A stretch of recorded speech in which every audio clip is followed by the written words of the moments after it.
Altesse royale, Madame Charpentier, Monsieur le Président du Sénat, Mesdames et Messieurs les académiciens, Mesdames et Messieurs, en vos titres et qualités, permettez-moi tout d'abord de témoigner notre reconnaissance à Votre Altesse royale d'avoir accepté de rehausser de votre présence cette cérémonie. Vous soulignez ainsi l'intérêt et l'importance que vous accordez à la promotion de la santé, à la recherche scientifique et médicale et au rôle des académies de médecine de Belgique. Nous sommes sensibles à ce témoignage d'estime. Toute la compagnie en mon nom vous en remercie. Depuis 177 ans, l'Académie se veut avant tout un centre de travail, d'échange d'idées, un creuset de la pensée scientifique médicale. L'Académie soutient ainsi l'activité scientifique dans les domaines médicaux et au travers de ses séances publiques, elle offre une tribune aux conférences, débats et échanges scientifiques, publie les résultats de la recherche et organise des symposiums internationaux avec les autres académies européennes. Elle octroie des prix récompensant des chercheurs de toutes nations dont les travaux ont été distingués. L'Académie entretient des contacts internationaux, notamment via ses publications, sa participation à des initiatives scientifiques internationales et en honorant des personnalités scientifiques exceptionnelles. C'est bien dans ce cadre qu'elle reconnaît les mérites scientifiques de chercheurs, aux mérites exceptionnels et les nomme membres correspondants de l'Académie royale de médecine de Belgique. Madame Charpentier, soyez remerciée d'avoir accepté d'être parmi nous, malgré un souci de santé aigu. Nous sommes heureux de pouvoir vous accueillir et de contribuer ainsi à faire reconnaître vos mérites. La science ne progresse pas comme un long fleuve tranquille.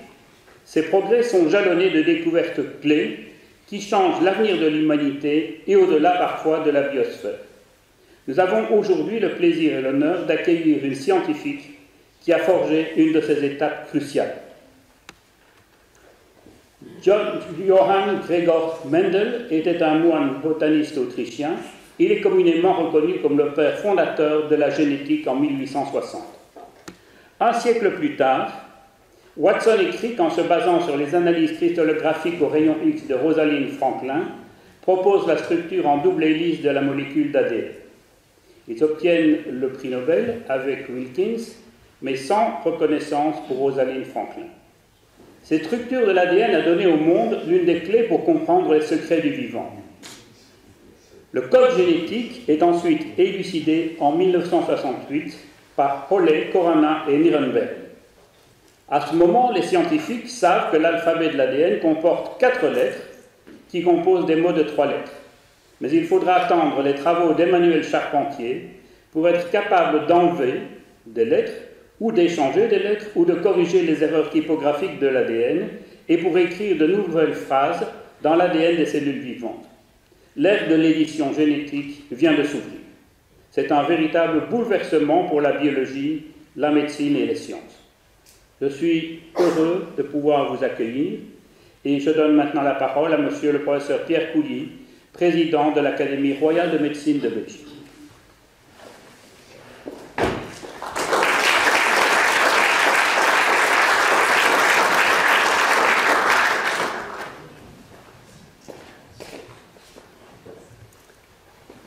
Altesse royale, Madame Charpentier, Monsieur le Président du Sénat, Mesdames et Messieurs les académiciens, Mesdames et Messieurs en vos titres et qualités. Tous les jours, nous nous défendons contre des agents infectieux fort divers, très complexes, comme des parasites, beaucoup plus simples comme des bactéries, ou encore plus simples comme des virus. Pour ce faire, nous disposons, comme tous les mammifères et pas mal d'autres vertébrés, d'un système immunitaire extrêmement complexe et performant, dont les caractéristiques les plus élaborées sont de pouvoir reconnaître spécifiquement et de détruire les agresseurs et de garder une mémoire de ces contacts. Après la varicelle, nous sommes protégés à vie spécifiquement contre cette maladie virale, mais pas contre d'autres. En immunologie, cette association de spécificité et mémoire est une prouesse qui était considérée comme l'apanage des vertébrés parfois qualifiés de supérieurs, disons, récents. C'était une grosse erreur. Les bactéries sont capables de cette prouesse. Certes, elles ne doivent se défendre contre uniquement des plus petits qu'elles, c'est-à-dire des virus, Mais comment font-elles? En 1987 et les années qui suivront, plusieurs groupes observent la présence dans le génome de bactéries de répétitions de courtes séquences d'ADN appelées CRISPR, qui s'avéreront être des petites séquences provenant de virus qui sont capables d'infecter ces bactéries. Plus tard, d'autres montreront que des bactéries qui contiennent de telles séquences résistent mieux aux infections par ces mêmes virus, mais pas par d'autres. À proximité de ces séquences CRISPR se trouvent systématiquement des gènes qui codent pour des protéines appelées Cas, C-A-S, et qui sont impliqués, semble-t-il, dans cette protection. À ce moment donc, vers 2005, le système CRISPR-Cas semble se composer d'unités de reconnaissance de virus, les séquences CRISPR, qu'à l'évidence les bactéries ont extraites ou copiées des virus qui les infectent, et de protéines effectrices, les Cas. Mais on ignore comment fonctionne ensuite le système de protection. Différentes souches de bactéries ont différentes séquences CRISPR et différentes Cas, et tout cela paraît bien compliqué. C'est ici qu'intervient Emmanuelle Charpentier. Elle est née en Île-de-France et a étudié à Paris la biochimie à l'université Pierre et Marie Curie, avant de faire un doctorat à l'Institut Pasteur. C'est son premier contact de chercheuse avec des bactéries, autour de la résistance aux antibiotiques. Ensuite, de 1995 à 2002, elle va travailler dans 4 laboratoires américains, dont 3 à New York, et ensuite à Memphis, au St. Jude Children's Research Hospital. Puis elle rentre en Europe pour montrer son propre groupe de recherche à l'université de Vienne, où elle va devenir professeure et rester 7 ans. Ensuite, elle monte un laboratoire dans le Center for Microbial Research de l'université d'Umeå, en Suède. Enfin, l'Allemagne. En 2013, elle devient professeure et chef de département à l'université de Hanovre, et 2 ans plus tard, elle est recrutée au prestigieux Max Planck Institute for Infection Biology à Berlin. Aujourd'hui, elle y dirige la Max Planck Unit for the Science of Pathogens qu'elle a créée. Madame Charpentier a commencé à s'intéresser au système CRISPR-Cas alors qu'elle était à Vienne. Et lorsqu'elle ouvre son nouveau laboratoire à Umeå, cela devient l'un de ses projets. Elle travaille entre autres avec des streptocoques dont elle connaît très bien le génome. Elle en caractérise tout le système CRISPR-Cas, et ce sera ici Cas9. En 2009, elle fait une découverte très importante. En plus de CRISPR, il y a une autre séquence impliquée qui est un ARN. Avec cette observation cruciale, elle fait une entrée remarquée dans le domaine CRISPR-Cas où personne ne l'attendait. Les résultats sont publiés dans Nature en 2011. Ensuite, elle va rencontrer et travailler avec Jennifer Doudna, professeure de biochimie et de biologie moléculaire à l'Université de Californie à Berkeley. Ensemble, elles vont découvrir la structure CRISPR-Cas9 et ainsi comprendre exactement son fonctionnement. C'est publié dans Science en 2012 et ces résultats sont une bombe. En effet, le fonctionnement CRISPR-Cas9 est, somme toute, assez simple. Il est encore simplifié par une modification inventée par Doudna et Charpentier. Ensuite, et surtout, il est utilisable dans tout type de cellules, bactériennes, végétales, animales, humaines. CRISPR-Cas9 permet de modifier l'information génétique d'une cellule rapidement et avec une très grande précision.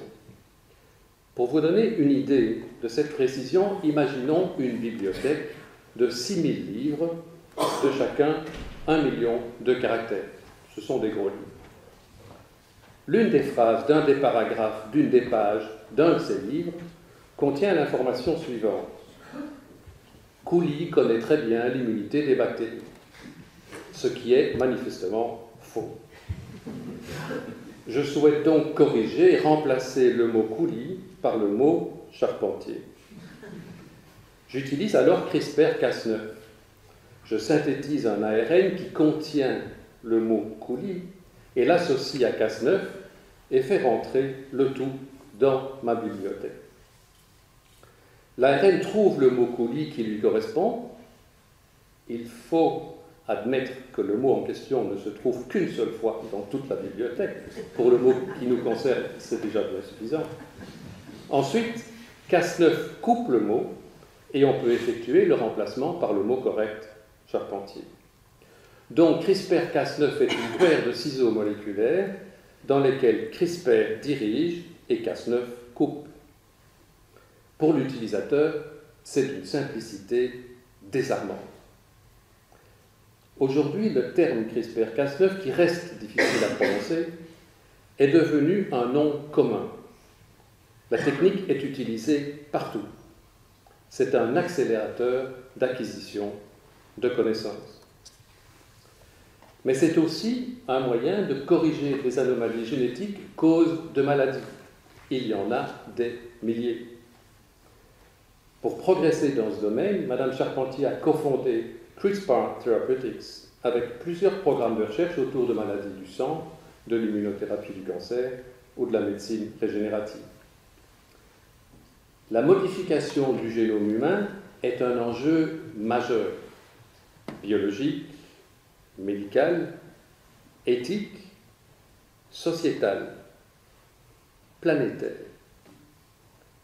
Grâce aux découvertes de Mme Charpentier, c'est pour aujourd'hui et pas demain ou après-demain.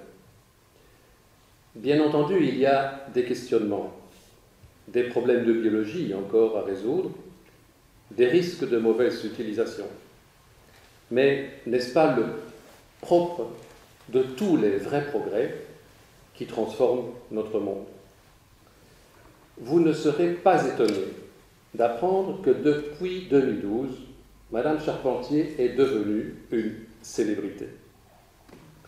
Elle a reçu de très nombreuses distinctions et prix par dizaines. Citons le prix Louis Jantet de médecine, le Chapin Prize, le Leibniz Prize ou le Breakthrough Prize in Life Sciences. Ces découvertes et leurs conséquences la profilent comme une candidate au prix Nobel et plusieurs membres de notre Académie font cette année une proposition en ce sens auprès du Comité Nobel. Chère Madame Charpentier, notre fierté et modeste contribution aujourd'hui est de vous accueillir comme membre correspondante de l'Académie royale de médecine de Belgique. Altesse royale, mesdames et messieurs, je vous remercie.